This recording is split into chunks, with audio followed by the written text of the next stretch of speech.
It's Sunday, November 26, 2023. I'm Anthony Davis. Welcome to the Weekend Show, where we take a deep dive into the news of the week. You can support my work and independent journalism at patreon.com/5minute news.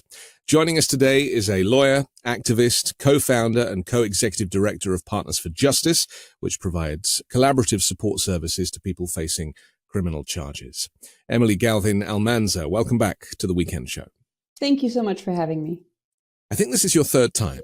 There is no prize, unfortunately, but it does mean that you are given the opportunity to talk about the book that you are currently writing.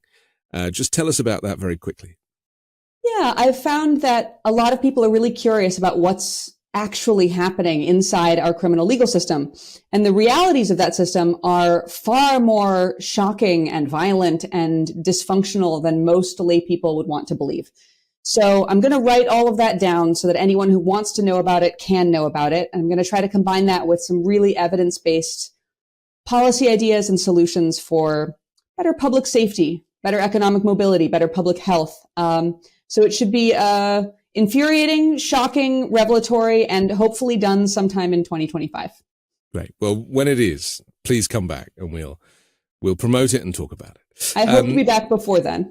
I hope so too. So listen, we have lots to talk about today because I want to talk about voting rights, and there's been some rule changes recently, and I think that it was confusing for me. I think it must be confusing for everybody. So we'll look at that in just a second. Also, some changes to abortion law. So we'll look at that. And a little bit later, we'll also talk about the interesting rise of these far right characters around the world, and how maybe Donald Trump is the reason that they feel they have license to even apply as candidates. But first, let's talk about the divided Federal Appeals Court, which on Monday ruled that private individuals and groups such as the NAACP do not have the ability to sue under a key section of the Federal Voting Rights Act. It's a decision that contradicts decades of precedent. It could further erode protections under the landmark 1965 law. This is obviously very much in your wheelhouse. Tell us how this is going to affect organizations, groups, but also individuals going forward. Well, the huge problem here is the elimination of a private right of action. So what does a private right of action mean? Basically, it means that you or I or our neighbors or loved ones or whoever is experiencing the inability to vote, whether it's through intimidation or racially based gerrymandering, any of us could raise our hands and say, hey, this isn't fair. I'm not being able to vote in my democracy, and bring suit in order to have our right protected. When you eliminate a private right of action, you're saying that ordinary people don't get a part to play in voting rights, lawmaking, and jurisprudence. You're essentially saying, oh, I know you might have been the person who was actually harmed here, but let's wait for the government to do something on your behalf.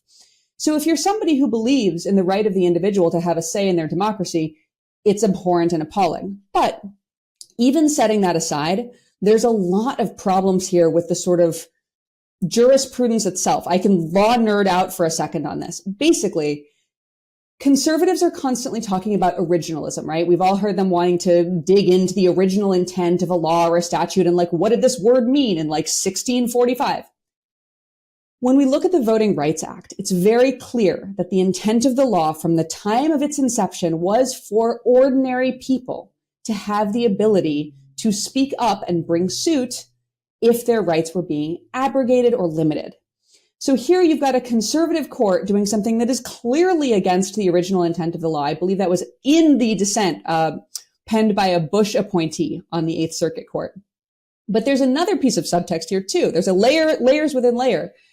The Republican Party doesn't have the political backing to actually light the Voting Rights Act on fire, which is what they would like to do. But the people of the United States don't actually want that. They would actually prefer to have a fair and more inclusive democracy.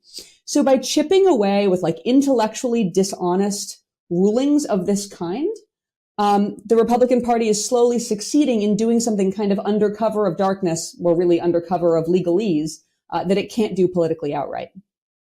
It was Clarence Thomas's former clerk, David Strass, was among three judges, as you say, in the Eighth Circuit Court of Appeal, was a 2-1 opinion, ruled that only the US government can sue to enforce the Voting Rights Act provisions.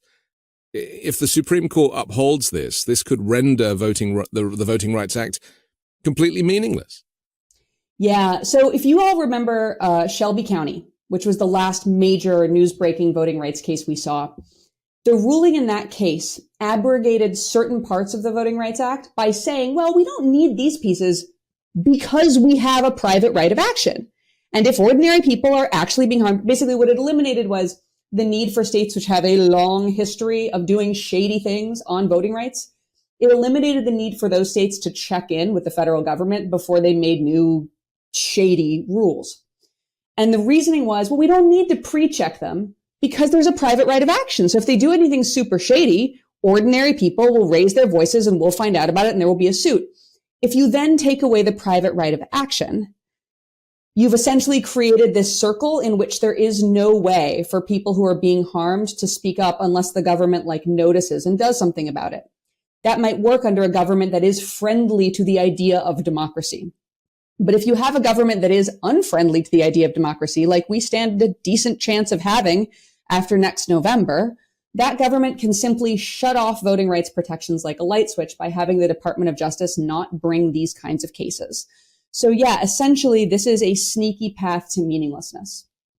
And people don't recognize how important their rights are until they lose them, do they? And this is part of the problem, isn't it? That there's a distraction, and we're being distracted all the time at the moment. And we'll talk about abortion in a little while, but behind the scenes, there are organizations that are actually going out of their way to reduce that kind of, those democratic norms in the US.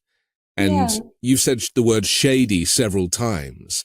I mean, it kind of is, right? I mean, this genuinely, I mean, in its simplest form, Republicans don't want people to vote because they'll never win ever again. That's what all of this boils down to. Democrats want everybody to vote, not just because they're more likely to win, because they want everybody to vote. Right. I mean, it's as simple as that, isn't it?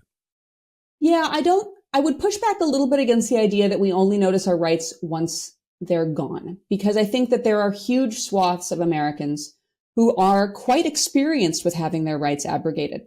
So, for example, in most states, having a felony conviction takes away a person's right to vote for some period of time.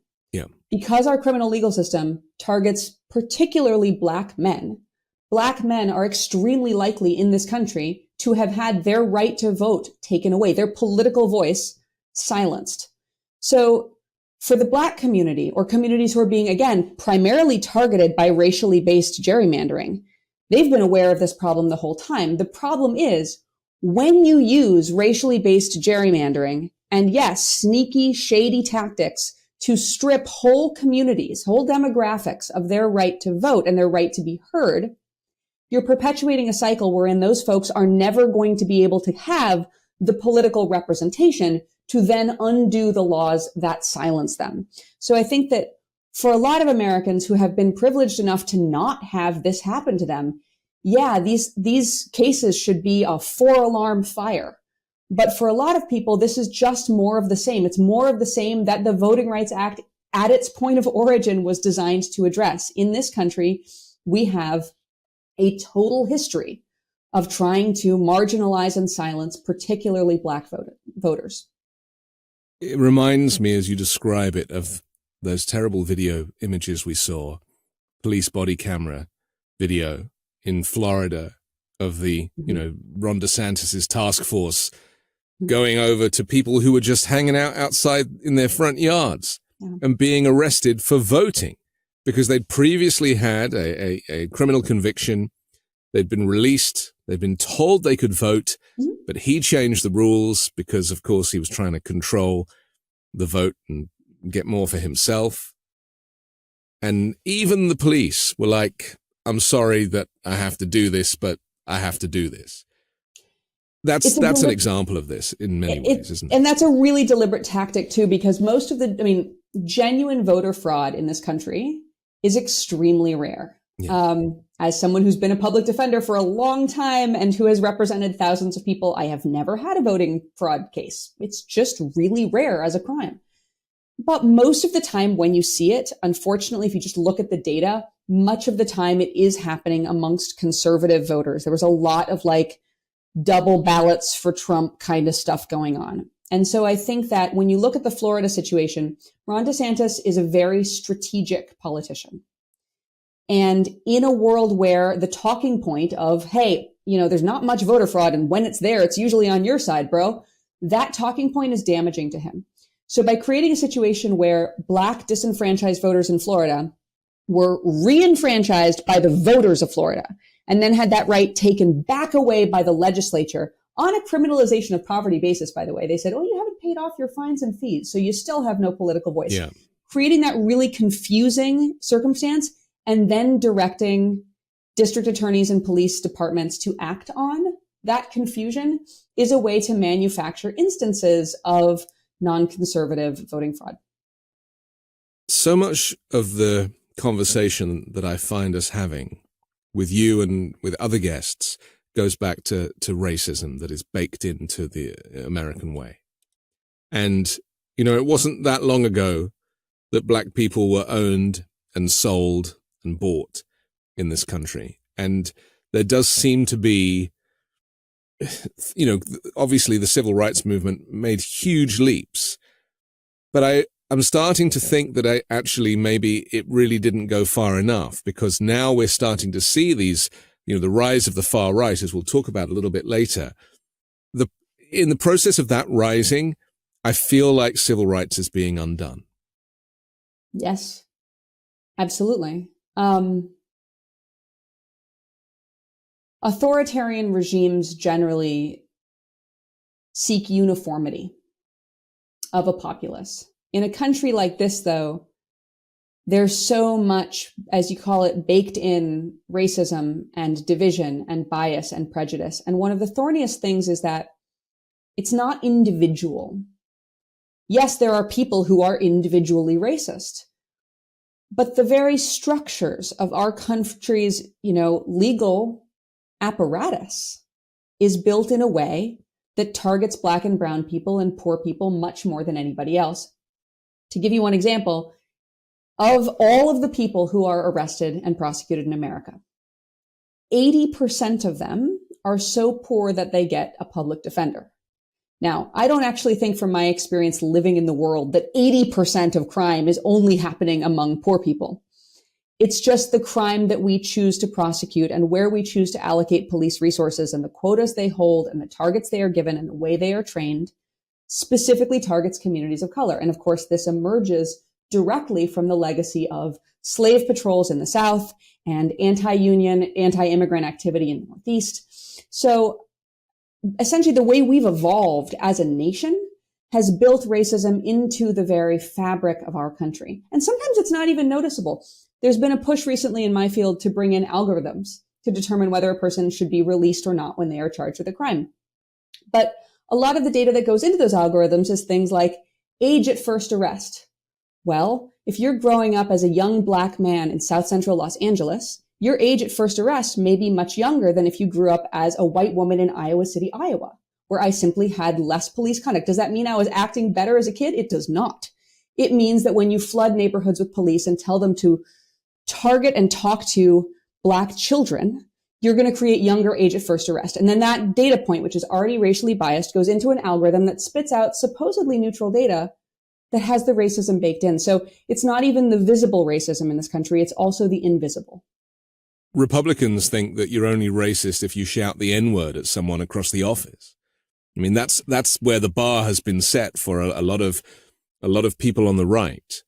And what you just described, the kind of cultural racism and systemic racism and all of these kind of elements of it that, regular white people would not even consider because they haven't struggled trying to get served in a bar, for example, basic things where people feel racism.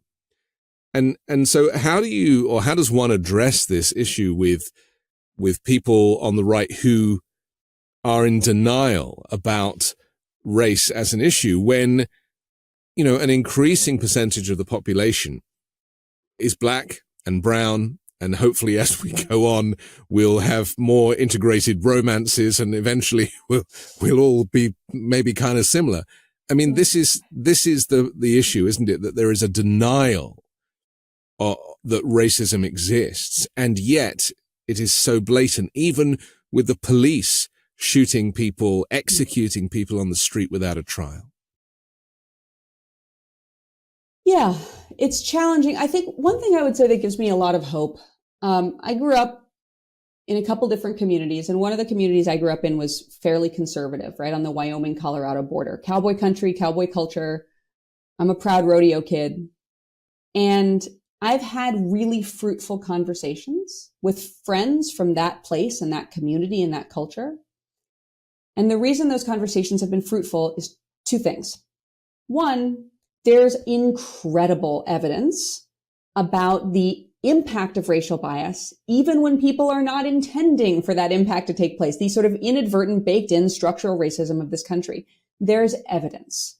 And the evidence is not, I don't think, challenging to understand or listen to. But you need the second element, which is a relationship of trust.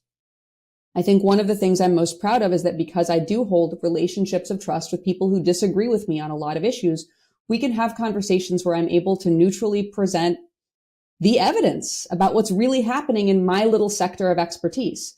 And I can get an honest ear because of that relationship. I think it's more and more challenging, though, to bring people who hold the information into trust-based conversations with people who disagree with them. I have a lot of white girl safety going into conversations like this. I can walk into rooms with people who might really look askance at other members of my family. But I can open that trust door to have these conversations when others can't. And so I think it's incumbent upon me as a person of privilege to enter into those conversations and have them. It's one of the reasons I'm working on the writing that I'm working on. But I don't think it's possible or fair to ask communities of color to once again shoulder the burden of entering into spaces with people who hate them and trying to educate those people. So I think really one of the solutions is building a lot more trust and stronger public education from people who can crack open the door with a modicum of trust. It gets confusing for some people sometimes when black police officers beat up or shoot black individuals. They don't quite understand how that works. And then I also wanted to mention Vivek Ramaswamy, who currently is I can see you're a fan, who currently is a candidate for the Republican primary. I just want to read a tweet that he posted a couple of days ago. He just wrote the words truth. 1, God is real. 2, there are 2 genders. 3, human flourishing requires fossil fuels. 4, reverse racism is racism. 5, an open border is no border. And it goes on, like parents determining the education of their children, and the nuclear family is the greatest form of governance known to man. I mean, that's like Jenny Holzer, but in reverse. Yeah. That's terrifying. Yeah. But this is why I wanted to read it to you. And the fact that he wrote truth at the top before these points of order, I was just like, man, this is a man with brown skin who should know better.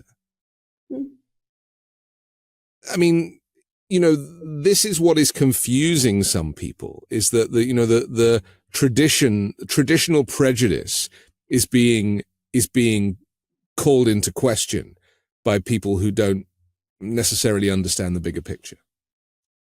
Yeah, I think there's some stereotyping in that too. I mean, there's no such thing as a monolithic group of people. So for one thing, the point I just made about wanting to leverage my privilege to have hard conversations on racial bias, that doesn't mean that there's a right answer about who should be having those conversations. I mean, I would also simultaneously argue that the people most important in those conversations are the people who've actually experienced racial bias, and that the people closest to the problem, as Glenn Martin says, are also closest to the solution, but farthest from resources.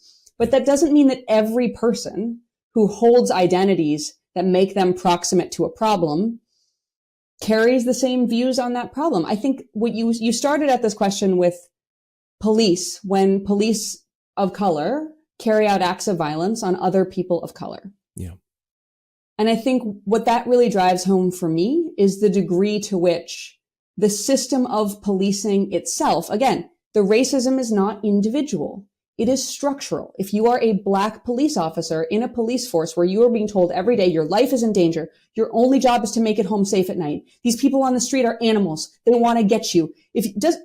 Whoever you are, if you are in that uniform and in that job, you're walking out onto the street terrified. And you might be terrified of people who share identities with you.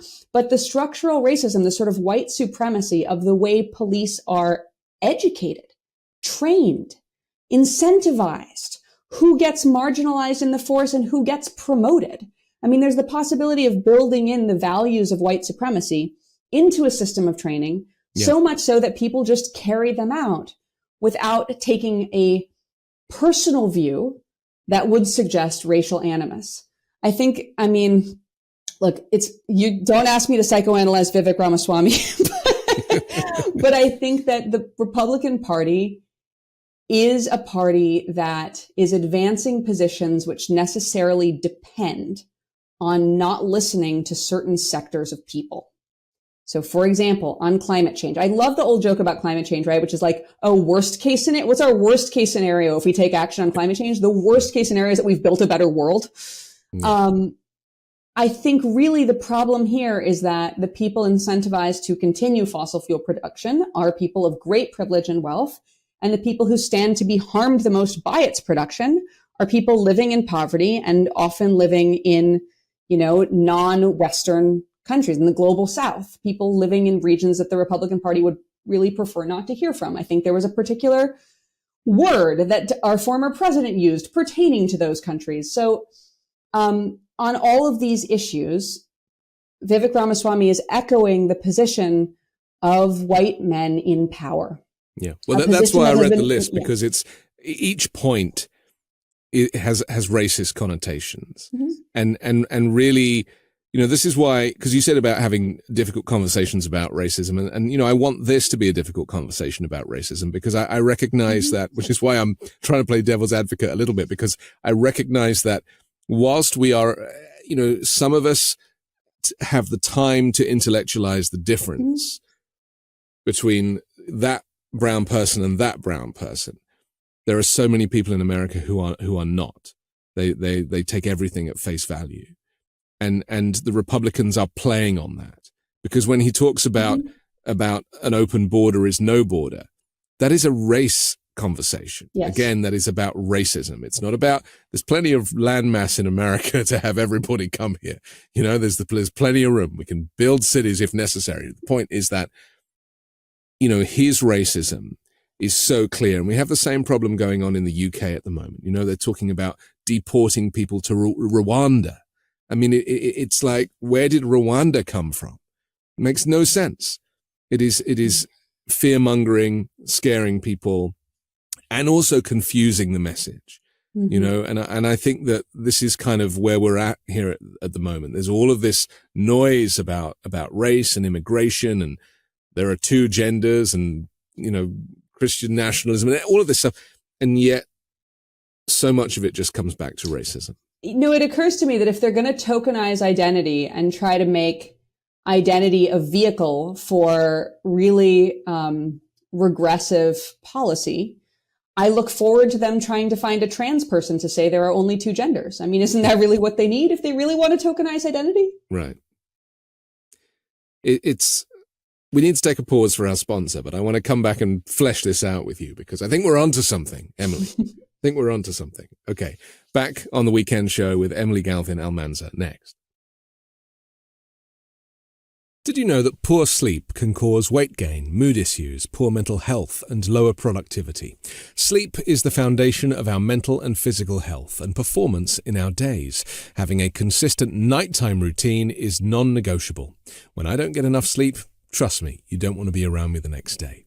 Introducing Beam Dream. We've been raving about Beam Dream's powder, their healthy hot cocoa for sleep. Well, today you can get a special discount on Beam's Dream Powder, their best-selling healthy hot cocoa for sleep with no added sugar. Now available in delicious flavors like sea salt caramel, cinnamon cocoa, and chocolate peanut butter. Better sleep has never tasted better. Dream contains a powerful all-natural blend of reishi, magnesium, L-theanine, melatonin, and nano-CBD to help you fall asleep, stay asleep, and wake up refreshed. A clinical study recently revealed that Dream helped 93% of users wake up feeling more refreshed, and 93% reported that Dream helped them get a more restful night's sleep. Just mix Beam Dream into hot water or milk, stir or froth, and enjoy before bedtime. When I tried it, I definitely slept better and felt better the next morning too. Find out why Forbes and New York Times are all talking about Beam and why it's trusted by the world's top athletes and business professionals. If you want to try Beam's best-selling Dream Powder, take advantage of their biggest sale of the year and get up to 50% off for a limited time when you go to shopbeam.com/weekend. The discount is auto-applied at checkout. No code is necessary. That's shopbeam.com/weekend for up to 50% off. The perfect present doesn't always have to be difficult to find. A digital picture frame from Aura Frames is thoughtful, meaningful, and perfect for pretty much everyone. They even come in a premium gift box, so shove that wrapping paper back in the closet. I find it hard to find gifts for my mum every year, but this is perfect because you'll get to see multiple pictures of me and the family. Pick up one of their frames, easily set it up in minutes, and start sharing your favorite photos and videos using the free Aura app. It comes with unlimited storage, and it's super secure, which is good to know. Give the best gift ever this year. From now through Black Friday and Cyber Monday, visit auraframes.com and get $40 off their best-selling Carver matte frame with the code WEEKEND. This is their best deal of the year, so get yours now. That's auraframes.com with the promo code WEEKEND. Terms and conditions apply. It's the Weekend Show. I'm Anthony Davis, and Emily Galvin-Almanza joins us from Partners for Justice. I feel that, the race conversation in the US is had on so many different levels, but often people don't join the dots and don't make those connections, as we said earlier about immigration being a kind of racist issue, amongst other things. And obviously police brutality is, plays a huge part in this. And undoubtedly when Donald Trump was president, in my view, the police felt that they had more license. And I talk about Derek Chauvin as an example. I felt that he felt he could get away with executing George Floyd while being filmed because Donald Trump was the president at the time. And he was like, well, I have protection here. Because that kind of, white supremacist thinking flowed right through from, the ground troops up to the guy at the very top. How much truth in that is there, do you think? I'm hesitant. Look, I believe that authoritarian regimes of all kinds and far-right regimes and regimes that depend on the marginalization and dehumanization of certain people absolutely create an echo effect where ordinary people are more prone to engage in this now legitimized dehumanization of others. I completely agree with that. But in the case of police violence, I don't want to sidestep the longevity of the problem, which has existed under every kind of administration. And honestly, if we're being real, on which Democrats have not been heroes. Yeah. I think that the dehumanization that enables a person to behave like Derek Chauvin, you have to think the person that you are attacking is not a person. You might see them as an offender, a felon, a perp, an ex-con, a subject, a target. There's a million words in the system, and what those words are designed to do is make the person who's doing the violence not feel feelings about the violence they are doing. And that's not Donald Trump's fault. Certainly things get a lot worse when you've got the president cheering on violent acts against marginalized people. But at the same time, those actions have been happening and have continued to happen. And one of the things that's been most disheartening to me is as we get farther from 2020, we see a slight lessening of interest in the racial justice and police violence crisis in America. We see, even in my sector, from time to time, I see philanthropic entities moving towards other issues, other topics. And I sort of think to myself, did you check the box on racial justice? Like, Are we now so far from the murder of George Floyd that we can say we got it done? We've made a lot of progress. Really cool things have been done in the last few years. We've made incredible leaps and bounds, but we are so far from living in an equitable nation where Black people are safe.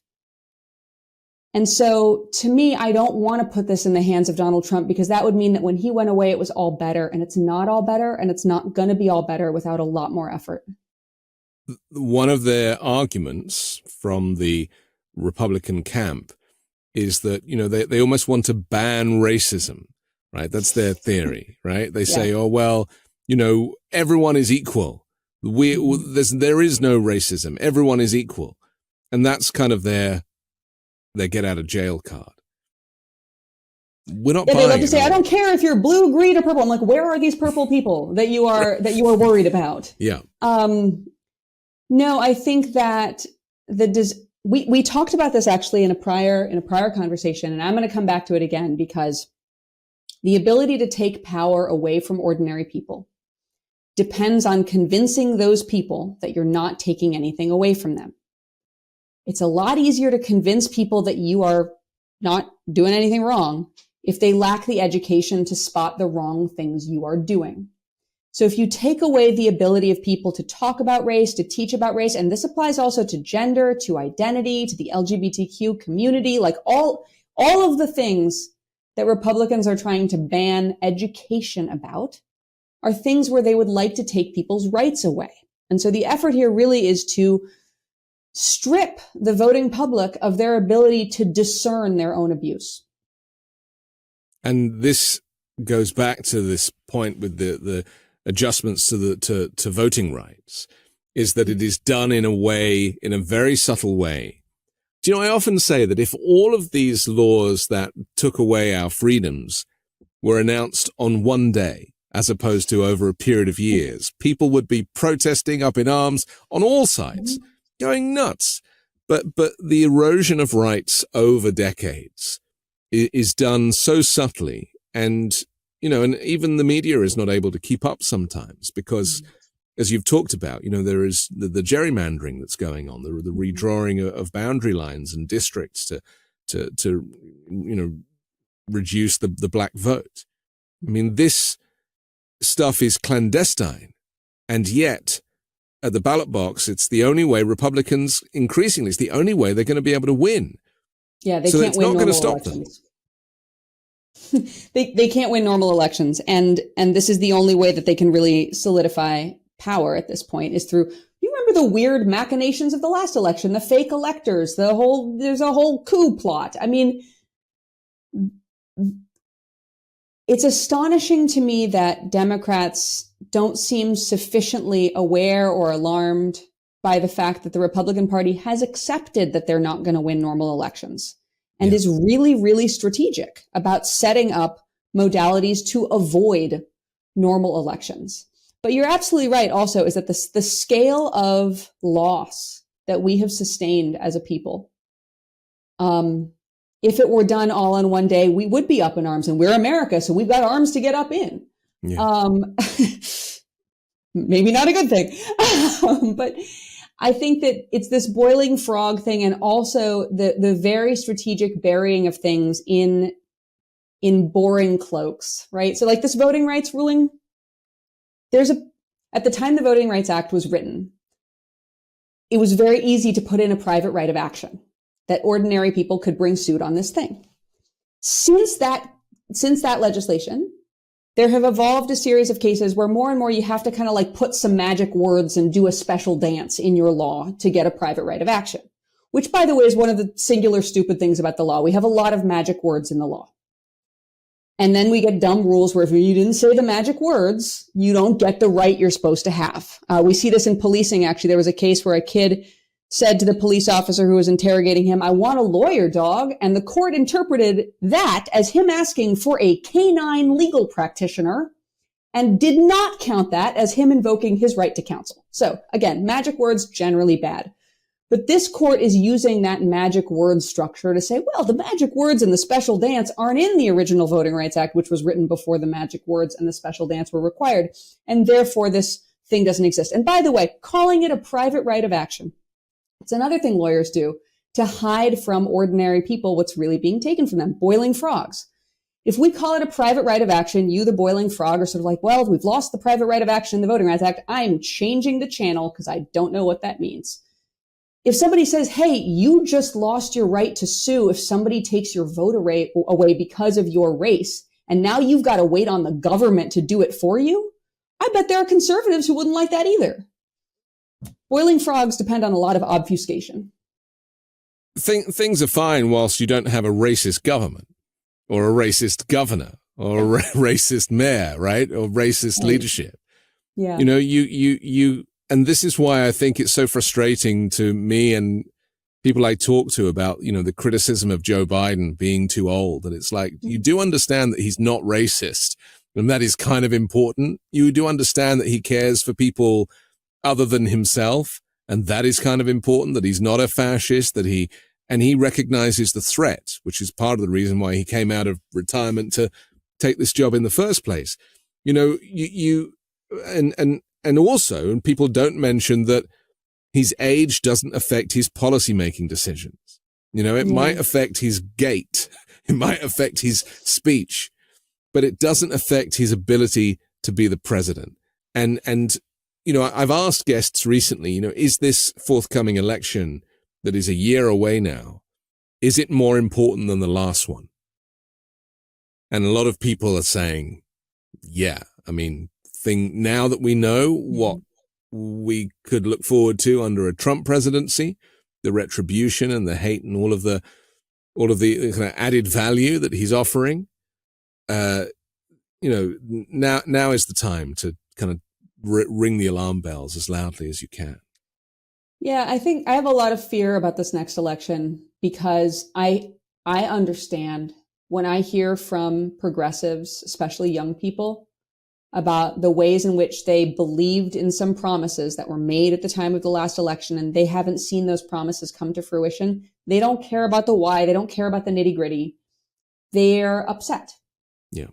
And the reason this frightens me is, for one, a lot of these things are messaging problems. Like I wish that our presidential team would help clarify a lot of their achievements and a lot of the ways in which the things they haven't achieved have been beyond their control. Like I feel like we need messaging, we need crisis comms as if he was really unpopular, because with certain groups, he is really unpopular and he needs to message in a way that begins to address that. And increasingly with young people because of the war in the Middle East, and they feel that his allegiance to Israel is problematic for him. And yeah, I mean, I remember I saw some messaging where, you know, I was thrilled to read news of a potential ceasefire. And then there was already critique like, well, sure, you negotiated the ceasefire, but you also were complicit in creating this conflict in the first place. And I hear that. I think here's where I stand.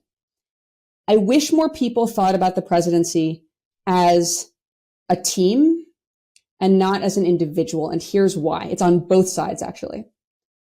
On the conservative side, a lot of the, believe it or not, a lot of the worst things that Donald Trump could have done as president were stymied by people around him who did not carry out those things.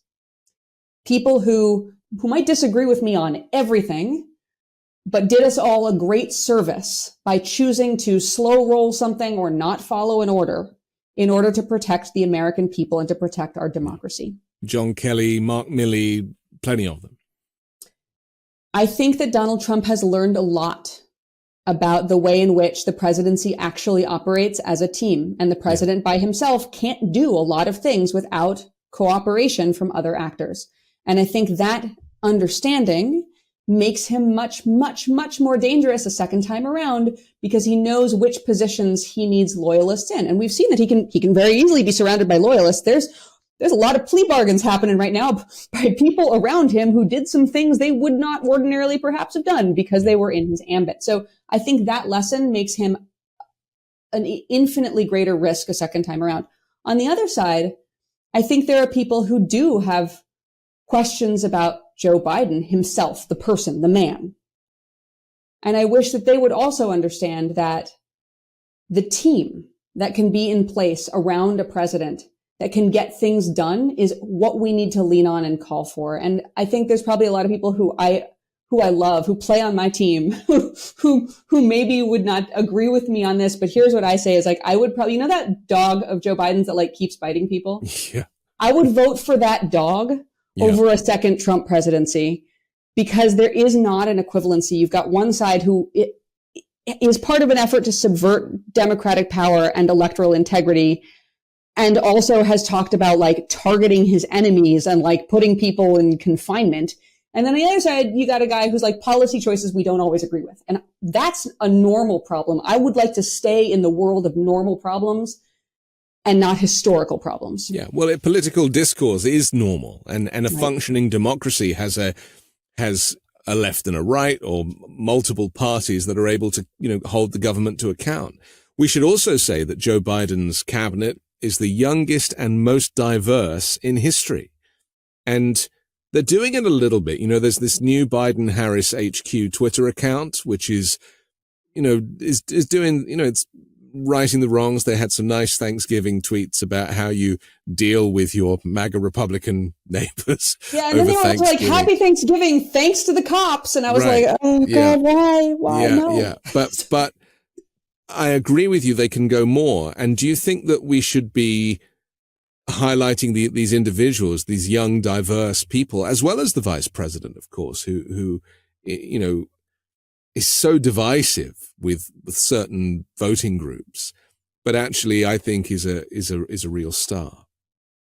I'd love to hear more from a lot of people. And I think one of the biggest challenges right now is that it has been for the better part of a decade now, a media environment in which it is really hard to get anything through, because at the same time as you might have, Biden's young, brilliant secretary of something talking about this amazing achievement that they've just made through their agency, you've got like school shooting and terrorist activity and a climate crisis and a war and or another war. And, I think that, the need, when I say strategic comms, I mean traditional comms aren't necessarily going to cut it right now. And yes, platforming people who are really exciting, who are the leaders of tomorrow, who are achieving things behind the scenes in real ways. There's a lot of traditional politics that involves like doing amazing things behind the scenes and then never telling anyone about it. I would like to hear about it. And I think we need smarter people finding ways to force that information through, even in the challenging media environment.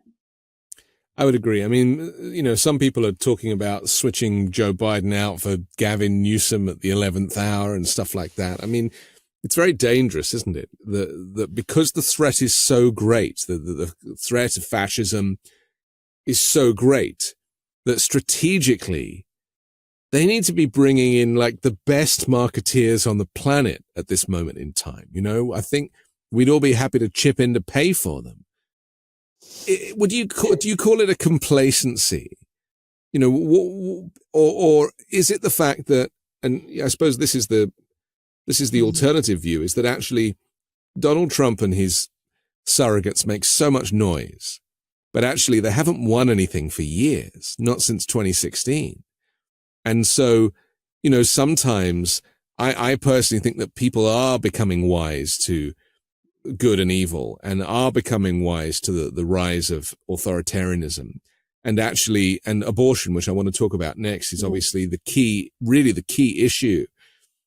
And maybe we are just so distracted by the media and terrible polls, but actually Americans are smarter than to vote for Donald Trump a second time. I hope so. I mean, look, I think that one point that's been made to me, which I think is a real point, is that by having a primary, Republicans get to take a lot of airtime, and we have to hear from all of them at their debates, and we have to wonder about what Ron DeSantis's shoes are really made of. And they are all over the internet. They're dominating the media because they're having a primary. Yeah. And I am not my area of expertise is not political strategy. I would leave it to someone who does specialize in that to tell us what the best way is to get Democrats more excited about the ideally big tent that our party contains, and the fresh voices and the leaders of tomorrow excited enough to show up the way we show up for direct issues we care about. And that actually, I think what we've seen in recent months is that voters will really, really turn out when they have a direct opportunity to speak on an issue they care about. When they see a candidate as being a proxy for that direct issue that they care about, they will turn out for that candidate. But in order to see a candidate as carrying an issue forward, they need to have trust in that person to get the job done. And the reason, by the way, that investment in an issue, whether it's abortion or marijuana or bodily autonomy of any kind, by getting them to the voting booth, we then get them voting on the Senate races, the congressional races, the DA races, the judges races. There's a whole slew of down ballot races that have at times a much more immediate impact on people's daily lives. But if they decide that the presidential isn't exciting to them and they don't go to the booth in the first place, we're losing them on all those other races as well. We just had special elections and, halfway elections. Pennsylvania, Ohio, Kentucky, Virginia, they sent a resounding message to anti-choice politicians and judges. We will keep abortion legal in our states. And they made it clear to the Republican Party that abortion wins elections and that the right's war on reproductive freedom is backfiring. Should, therefore, the Democrats be drawing more attention to this and talking about it more? Because, there isn't a woman who isn't thinking about this all the time. Yeah, I think drawing more attention to it and also indicating a more nuanced understanding of what this means. Because as a person with a uterus, I do not feel like my right to end a pregnancy is being abrogated. I also feel like my right to health care is being abrogated, to preventative care, to if symptoms of other diseases that are treated by the same medications that are also used in abortions. And I'm not saying that that is more important. I'm just saying that the scale of what is being done is bigger even than abortion. Like, yes, we need to talk about abortion, and we need to talk about abortion in all of its contexts and all of its permutations and the way in which it can actually serve to save lives, to save the course of a life, to preserve a future. We also need to talk about the way in which, as a nation that funnels all of our likes and dislikes through the criminal legal system, that criminalization of women's healthcare results in, again, incredibly damaging policing of women's bodies and the bodies of anyone. I mean, really, I want to include trans bodies in this conversation because they are also having their healthcare access restricted. Yeah. So, despite what Vivek Ramaswamy says in his tweet, that there are only two genders. And which isn't even biologically true, by the way. Right. Open a high school biology textbook, man. Right. I know. Because the next thing that I feel Republicans are coming for is medical abortion, what we call in England the morning after pill, amongst other types of oral abortion. And this is something that is in wide use. You can buy these pills on Amazon, and yet this is something that the Republicans have next on their bucket list. Yes. I mean, it's not. So you asked earlier about the trickle down authoritarianism, right? The way in which leadership emboldens ordinary people to behave differently towards one another. And I think this trend towards controlling and dehumanizing people who carry pregnancies is already having terrifying effects. There was a case in Ohio of a young woman who was experiencing a stillbirth, which is, of course, a devastating loss. This is the loss of her child. And she went to the hospital and they sent her home. And she went to the hospital again and they sent her home again. No medication, no care. And at home, she delivered her stillbirth by herself in her bathroom. she is now being prosecuted for abuse of a corpse because the fetus was in the toilet bowl in her apartment. Now, that's not something that happened because of one bad actor. That took someone calling the cops on her. That took cops responding and deciding to make an arrest. That took a DA deciding to write up a criminal complaint against her and choosing to move forward with an indictment of her. That took a judge who allowed this proceeding to continue. A grieving mother who was turned away for care, experienced a stillbirth, and now is at risk of incarceration for how she handled the aftermath of the loss of her child. So yes, they're coming for yes, they're coming for contraception, because what they would really like, I think, is a world in which there are more mechanisms to control people. And this is a mechanism to control people that applies to half the population. So I don't think there's probably a lot of hatred of, of women built into it. But at the end of the day, this is the same thing as the voting rights thing, right? This is a way to take away people's liberties and to use the power of the state and to legitimize using the power of the state against those people. So it's another form of authoritarianism. Yes. It's control.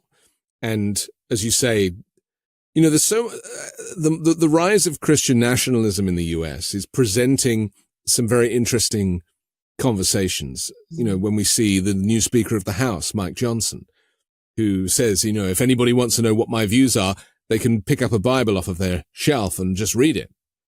And I thought to myself, well, I don't actually have a Bible on my shelf.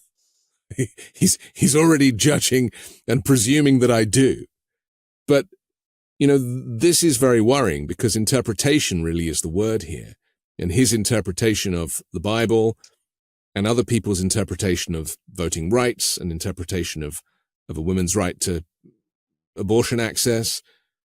And then, of course, the abortion of the interpretation of abortion in different states. So you don't know what kind of care you're entitled to because the law is changing all the time. And if you go to a hospital, you don't know what you're going to get. And the tragic stories as the one you just told are happening every day, all the time in these Republican states that have banned abortion because doctors don't want to get sued or struck off. This is like third world stuff in a place that Americans like to call the greatest country in the world. It is. And it's the boiling frog theory as well. I mean, we are a country that has had some really weird, restrictive, puritanical laws. And unlike the rest of the world, venerates those aspects of our history rather than moving past them. Yeah. I think something that a lot of Americans fail to realize is that when you compare us to Europe, I think a lot of people think that we're like peers with Europe. And oh no, I have experience in that. Yes. So we would be considered extraordinarily conservative in a European framework. And even European nations that have turned towards far right movements still have universal access to healthcare. And really, good educational systems and investment in the social safety net so that yes, there are housing crises, but nothing on the scale of ours. And I think that we forget that our baseline standard normal is actually really regressive. And so when we try to go regressive, we are going Middle Ages, terrifyingly, perhaps biblical level regressive. I always say this, it's where is the right? Where is the right? And in America, the right is very much to the far right. But the right, say in the UK, for example, you would consider it moderate, I suppose, because nobody wants to get rid of universal free healthcare. Nobody wants to get rid of the welfare state, the support for people who can't work. It's very interesting how your parameters for normality are different depending on the country you have been born into. And this is why I encourage everybody to emigrate just for a little bit, just to get a sense of how it happens elsewhere. And I want to talk about this rise of the right that is happening across other nations as well. We just saw in Argentina a guy who is a lunatic. I mean, he's brandishing a chainsaw. That's his kind of, that was his brand, the chainsaw. Getting elected in Argentina. We've got to take another quick pause for our sponsor, but we'll come back and take a look at these characters next here on The Weekend Show. Cold turkey may be great on sandwiches, but there's a better way to break your bad habits. We're not talking about some mind voodoo from your crazy neighbor or something you have to learn from a big, thick book. We're talking about our sponsor, Fume, and they look at the problem in a different way. Not everything in a bad habit is wrong. So instead of a drastic, uncomfortable change, why not just remove the bad from your habit? Fume is an innovative, award-winning flavored air device that does just that. Instead of vapor, Fume uses flavored air. Instead of electronics, Fume is completely natural. And instead of harmful chemicals, Fume uses delicious flavors. You get it. Instead of bad, Fume is good. It's a habit you're free to enjoy and makes replacing your bad habit easy. Your Fume comes with an adjustable airflow dial and is designed with movable parts and magnets for fidgeting, giving your fingers a lot to do, which is helpful for de-stressing and anxiety while breaking your habit. I gave one to my sister, she needed it, and it completely changed her habits too. You got to try the new Solano Fume. It's made with a premium walnut barrel and an onyx-coated mouthpiece that has a slightly softer finish. Start the holidays off right with a good habit by going to tryfume.com/weekend and getting the Journey Pack today. Fume is giving listeners to this show 20% off until December 1st if you use the code WEEKEND to help make starting the good habit that much easier. Start the good habit at tryfume.com/weekend to save an additional 20% off the Journey Pack today until December 1st and 10% off all year round. Did you know that your temperature at night can have one of the greatest impacts on your sleep quality? If you wake up too hot or too cold, I highly recommend you check out Miracle Made's bed sheets. Inspired by NASA, Miracle Made uses silver-infused fabrics and makes temperature-regulating bedding so you can sleep at the perfect temperature all night long. Using silver-infused fabrics originally inspired by NASA, Miracle Made sheets are thermoregulating and designed to keep you at the perfect temperature all night long, so you get a better sleep every night. These sheets are infused with silver that prevent up to 99.7% of bacterial growth, leaving them to stay cleaner and fresher 3 times longer than other sheets. No more gross odors. Miracle sheets are luxuriously comfortable without the high price tag of other luxury brands and feel as nice, if not nicer, than bed sheets used by some 5-star hotels. Stop sleeping on bacteria. Bacteria can clog your pores, causing outbreaks and acne. Sleep clean with Miracle. Go to trymiracle.com/weekend to try Miracle Made sheets today. And whether you're buying them for yourself or as a gift for a loved one, if you order today, you can save over 40%. And if you use our promo code WEEKEND at checkout, you'll get 3 free towels and save an extra 20%. Miracle is so confident in their product, it's backed with a 30-day money-back guarantee. So if you aren't 100% satisfied, you'll get a full refund. Upgrade your sleep with Miracle Made. Go to trymiracle.com/weekend and use the code WEEKEND to claim your free 3-piece towel set and save over 40% off. That's trymiracle.com/weekend to treat yourself. Thank you, Miracle Made, for sponsoring this episode. We're back with Emily Galvin-Almanza here on The Weekend Show. Across the globe, the far right appears to be on the ascent. It has seized commanding heights in Giorgia Meloni's Italy, Viktor Orban's Hungary, whilst formerly ostracized ethno-nationalist parties like the Sweden Democrats and the True Finns are now in governing coalitions. Argentina's just elected a president, this character Javier Milei, who promises to commodify all facets of social life, and accompanying that with rabid anti-feminism and culture war invectives. He says, in my government, there will be no cultural Marxism. We're hearing the same from Donald Trump. You know, he is now invoking the language of Adolf Hitler. And you know, we've been looking at how the speeches are the same. referring to vermin and using identical language. You know, despite everything you and I have just been discussing about what is normal, there is a gravitation towards these populist, extremist characters who pretend to be, you know, there for the people, but actually have no interest in that. They either want to burn it all down or just cause chaos. Where, you know, if this is a pandemic of authoritarianism, it's not looking good for the US next year. You know, two things. First is that I think that your use of the word pandemic is really relevant here, because authoritarians rise through fear. One of the things I see in my sector, which is really interesting, is that people's idea of whether crime is rising or falling, which, by the way, is just a proxy for whether they feel safe at home.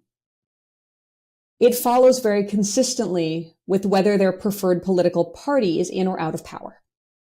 So when people's party is out of power, they think crime is rising, whether or not it actually is rising. Why do we link our idea of power to crime so thoroughly? Well, because people generally are asking when they go to the voting booth or when they decide who to support some version of, am I safe? Will this person fix our economy? Am I safe? What about our healthcare system? Will I be able to get a healthcare if this person's elected? Am I safe? Will I be able to keep my job? Am I safe? There is no aspect of our government's role in our community that doesn't have something to do with whether we feel like we're okay. So when people feel really, really, really not okay, not safe, I think that there is a danger and a tendency to turn towards people who either express wanting to tear everything down, perhaps with a chainsaw, or people who are expressing extremist ideas of what the right answer is. And I think there is a danger of that in our country. And I don't just mean from folks who are already conservative because they have fears about immigration or because they have fears about our economy or because they have fears about, I've always been really amused by the fact that like apocalypse preppers are not climate change people. I really feel like we should get together on this. But setting that aside, I also feel like from progressives who feel like they're living in a country where this government has not been able to keep them safe because of the action of their states. I think that's really dangerous too, because you can reach a sense of helplessness or a sense of just frustration with the status quo that can drive people into extreme acts, views, and also divestment from government and from politics. So I think all of those are dangers. And yes, the pandemic, the actual pandemic, has contributed a lot to those feelings by confining people, changing the framework of our daily life, and creating new risks in our society. I actually think the word populist is the wrong word, and the media uses it a lot. I see populist as maybe somebody who is more generous and kind of very much in the present, but I don't see Donald Trump as a populist. I see him as an authoritarian. And I think the choice now is between democracy and dictatorship. I mean, let's not forget that speech that he made. I can't remember if it was his inauguration speech or if it was before, but he said, "The American dream is dead. I alone can fix it." That is what they're doing here, isn't it? They are breaking stuff. I mean, he broke democracy by denying that the election was, by saying the election was rigged. And now he's saying, if you vote me back, I will bring democracy back to America. Yeah, but it's also, it's relying on this idea that the American dream is dead. What is the American dream? It's hope. It's your aspiration. It's the idea that anyone can succeed. It's the idea that you can have a house and the ability to put food on the table for your family if you just work hard enough. Yeah. And I think there are a lot of people he's speaking to that do feel like that dream is dead, but because of lack of education, haven't linked that through to the very policies he's espousing. So people who are living in a small town in rural America and don't have any more doctors because all the doctors left town because of the possible criminalization of aspects of their practice, or have, a teachers quitting their school system because the teachers are scared of book bans and scared of saying the wrong thing in the classroom and being persecuted. Or, I remember I was talking to a guy who's running for the Senate in West Virginia, and he was telling me an anecdote about how he'd been delivering water to a region of West Virginia that didn't have clean water. And he was talking to a Trump voter about that guy's vote. I mean, obviously, this is a Democrat who's running for Senate, and he really, this was actually before Joe Manchin had decided not to run. So he thought it was going to be a much different race than it may turn out to be. But he was talking to this guy about why he'd voted for Trump. And this guy was listing all the things that Trump was going to do for him. And the candidate said, all right, man, like, I hear you on all those things, but all I see around here are Democrats bringing you clean water. Yeah. And water, I mean, the fact that we even have to talk about the lack of clean water in the US, whether it be Flint, Michigan, or anywhere else, Biden is trying to remove lead pipes and replace them with new pipes. Contamination. I mean, I even checked my water supply here. It has 800 times the amount of arsenic that is legally acceptable. And I'm like, this, these are the norms that we've gotten used to. And so, again, it's this third world thing. It's like, it's constantly, for me anyway, as a European, it's like we have allowed third world action or third world experience to be normalized. And then it is these extremist characters that come along and they're like, well, I'll solve all your problems. And is it because there are so many problems that people don't have the time or the energy to kind of deal with all these things? So they're like, if one guy shows up with an orange face and is like, I'm going to sort all this out for you, you leave it to me, you get on, you carry on watching Netflix, chilling out, it's not a problem, I've got this, that some people are like, yeah, okay, you deal with it.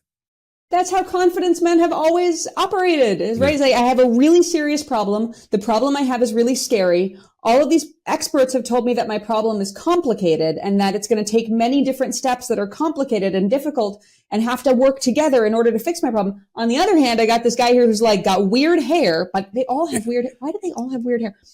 But the guy saying, I've got this, don't even worry, it's simple. Yeah. They don't understand, I understand, which is how you get people buying into really unhinged solutions to complex problems because they are told that it is simple. And when they're asking, am I safe? Simplicity gives a quick yes answer, even if that answer is an illusion. And there's no room for nuance in a lot of this stuff, is there? Because, so much of what you and I are discussing requires an understanding of nuance, whether it be the black man with his hands on the hood or the black man in uniform that is arresting him. We are required to make the effort to be open to nuance and have a nuanced conversation. And yet so much of what I hear from Republicans, MAGA Republicans and the like is just black and white. It's that side or that side. And, the thinking that if you shut the border, then suddenly there'll magically be more jobs. I mean, none of it makes sense. And yet people don't have the time for the nuanced conversations. Yeah. Yeah, I think that, again, this comes down to education, tolerance for complexity, as you point out, for nuance. I think there's also a certain level of comfort with ambiguity. Mm-hmm. Like one of the things that I like about myself, but really, honestly, is that in law school, you're often called upon in a way that's quite alarming to know the answer to things, right? Like you get cold called. They are like, Miss Galvin-Almanza, what is the answer? What is the hand theorem? And something that I embraced early in life that I'm really grateful for is the ability to say, I don't know. Let me learn more. Not actually great in a law school class, but great in a human life, which is comfort with not knowing, comfort with, I will give this to you in another context. North Americans, particularly in the United States, seem really comfortable instantly applying the politics of other nations to our own frameworks and saying, well, I read about this for 2 minutes, so I know everything about the South American situation that's going on, and like opining on it heavily. And I think that if we had more comfort with ambiguity and more humility in our own need to listen to people who are directly experiencing harm, to listen to people who have spent years working on that harm, that kind of humility and comfort with not knowing would serve us really well. It leads us away from authoritarian solutions because instantly, once you adopt a framework of humility and comfort with ambiguity, the guy who is sure he knows everything seems really not plausible. A perfect example of this is the news that broke the other day about an incident involving a vehicle at the US-Canada Rainbow Bridge border crossing. Fox News initiated coverage, framing it as a truck-related incident with mention of explosion. But then suddenly the reporter claimed a high-level police source described the explosion as a terrorist attack, stating the vehicle contained a lot of explosives. Then they escalated their coverage, devoting all the attention to the incident, largely based on this single source, and then basically began employing the term Islamic terrorism, describing hypothetical scenarios regarding potential casualties if the vehicle had advanced.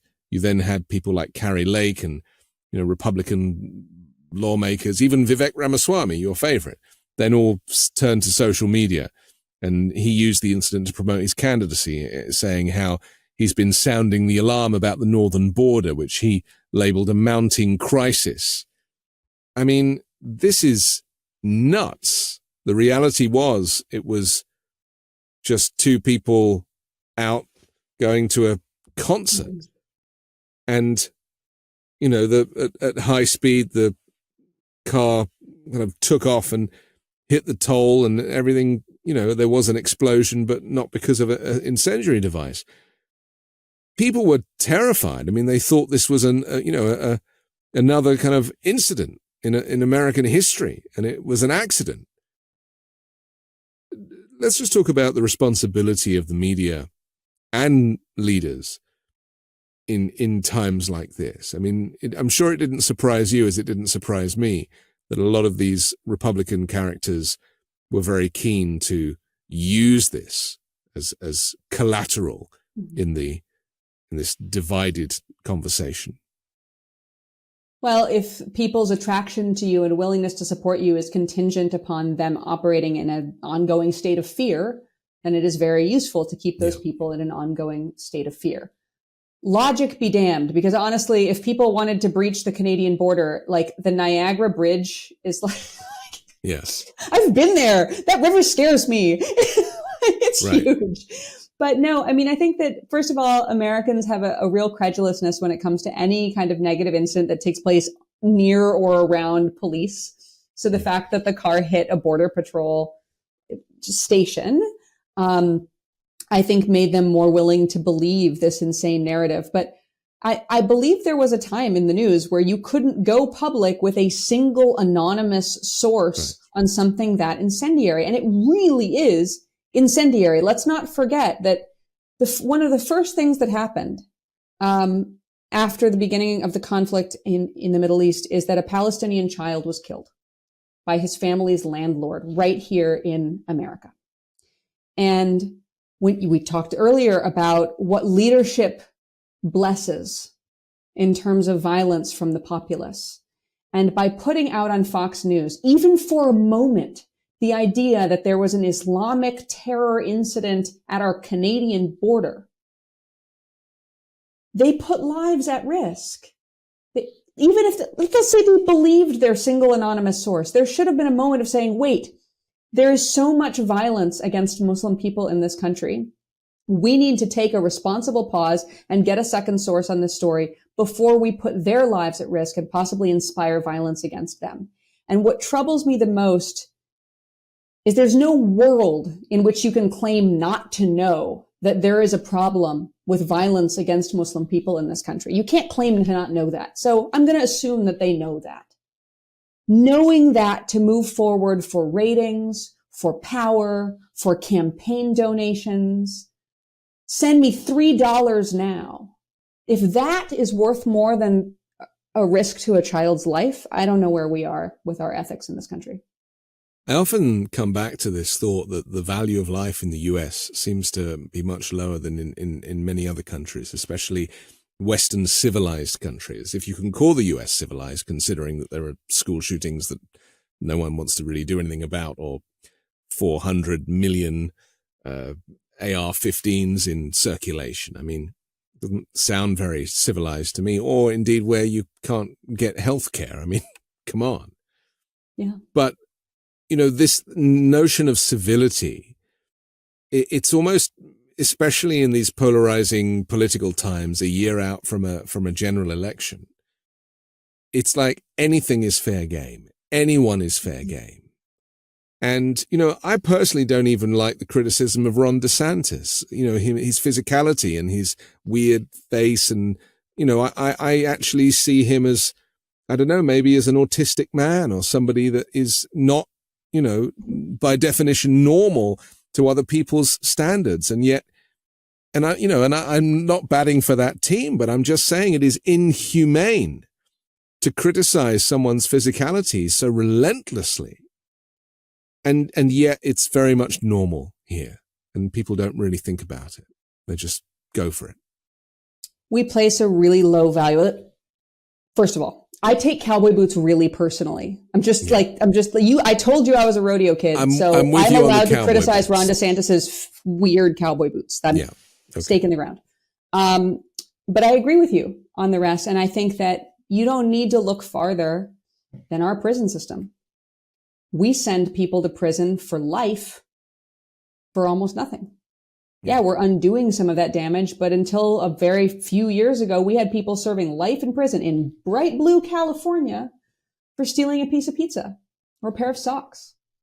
Even if you take life sentences and death sentences out of the equation, our average sentence length for any misconduct is way longer than any other country we would consider to be a peer, because we don't value years of a human life. And we treat people in ways. I remember when Brittany Griner was in a Russian prison and people were getting loud correctly about the conditions of her confinement. And all of the conditions of confinement they were listing as this horrifying, inhumane, like Russian gulag, like, hello, you are describing your average American jail or prison. We throw people's lives away so easily. We do not believe that children are worthy of education, which is why we don't have universal pre-K or support for young parents and single parents who are trying to get by.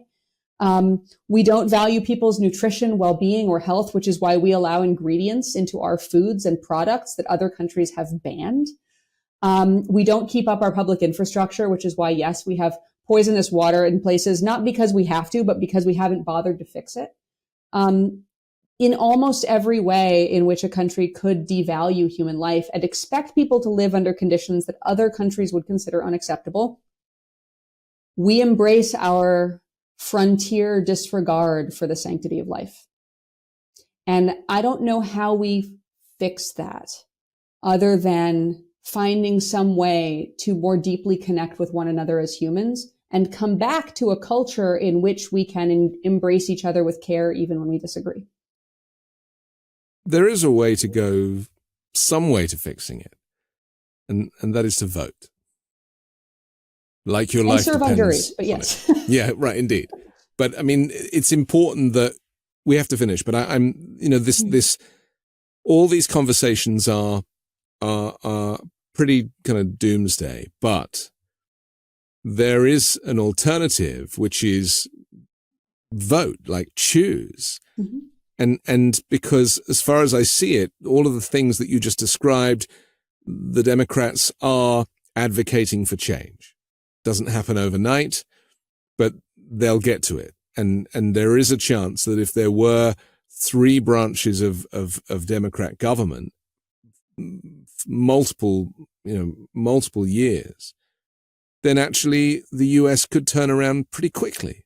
It might even meet its climate change targets. If everybody who could vote voted, we could build a dramatically better world. Especially because if everybody who could vote actually voted, it would influence who's actually running for office and who's up for these positions. And, massive turnout, especially among young people, changes not only the outcome of individual elections, but the makeup of subsequent elections. So there's this trickle down power building effect that comes with not just the act of voting itself, but the stats about who voted, how reliably they vote, what elections they vote in. So when it comes to power building, unfortunately, it doesn't feel as powerful as it is. And it's a collective action, which requires everybody to take part. So the individual act feels small, and it's hard to have the patience or scope to take in the magnitude of a collective action that says, yes, voters under 30 are now the single most powerful demographic, and we need to give them what they're asking for. But I hope that people realize that there is a path to power. It does exist. It is going to be hard to do. There's going to be weird registration hurdles. There's going to be long lines because, again, in a country with voter suppression, they make it real hard to vote. There's going to be fussing about absentee ballots. There's going to be all the things. And it's going to require everybody's efforts to not just bring ourselves to the polls, but bring our neighbors and our friends. And to push back against our friends who say, like, F it, they're all the same, because they are not. I have hope that we can do it. It's not a guarantee. Okay. Emily Galvin-Almanza, thank you for joining us on The Weekend Show. Thanks for having me. Do subscribe to my new show. It's called Uncovered with Ron Filipkowski. We do it live every Wednesday on the Midas Touch Network. And don't forget to support me and independent journalism at patreon.com/5minute news. You can download my daily podcast called 5 Minute News every morning, and join us next week with a brand new special guest and more factual news stories to discuss on the 5 Minute News Weekend Show with Midas Touch.